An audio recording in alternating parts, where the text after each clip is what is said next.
So our next unit is electrostatics. So before we get into the grade 12 stuff, let's do a little bit of review. Let's make sure we understand. So the first two words to look at are charging by conduction and charging by induction. So first one, conduction. How I remember this one is conduction's like contact. So charging by contact. So let's say we had an object which is neutrally charged. So let's say it has like 4 electrons, 4 protons, like so. And if I were to bring an object that is charged, it could be negatively or positively. So in the case of if it's negatively charged, and I were to come in contact with it, electrons would transfer from the negatively charged object to the neutrally charged object. It's trying to always reach some type of equilibrium. So the key thing to remember is that the positive charges, they don't move. Protons, they're stuck with the object itself, but electrons, they are freely flowing for certain materials. So in this case, it would become negatively charged. If I brought a positively charged object in contact with it, just say you had something that's positively charged and came in contact with it, it would draw those electrons away. So some of those electrons would leave to the other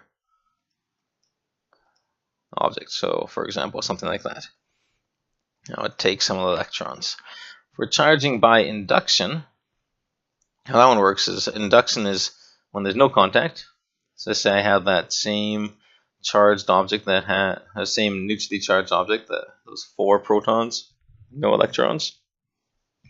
And if I bring a negatively charged object close to it but does not come in contact, what ends up happening is we know that like charges want to repel.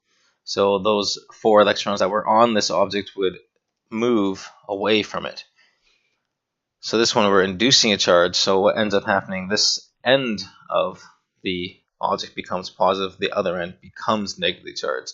You know, the object itself still has the same number of protons and electrons. If we scroll down to our next example,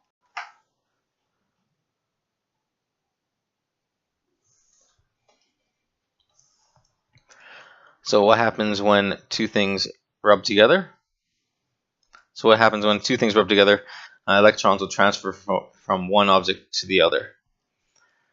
So for example, let's say we had some type of rod and some type of like material, maybe some type of like piece of paper or cloth or acetate. And right now, let's just say they are both neutrally charged. So right now I'm drawing 6 protons and 6 electrons on each thing. In real life, there are millions and trillions of these things. So right now they have a negative 12 electrons, so 12 electrons, so negative 12 charge, and they have 12 protons. So the charge sums to 0. So after they rub together, what often happens is that one of the objects will become more positively charged and the other will become more negatively charged. So for example, maybe the rod over here were to give some of those electrons. So now it only has like 2.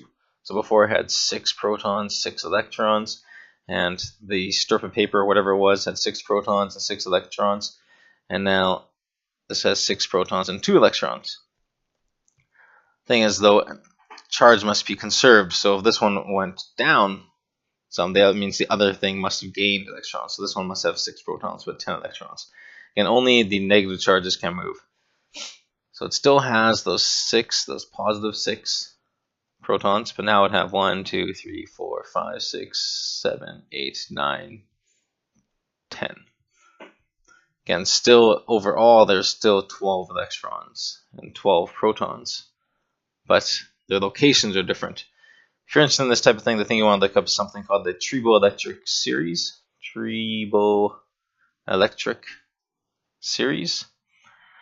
And basically it gives you a list of different materials. And basically the further you are, either on the top or the bottom of the list, is the likeliness of either taking or giving electrons when rubbed together.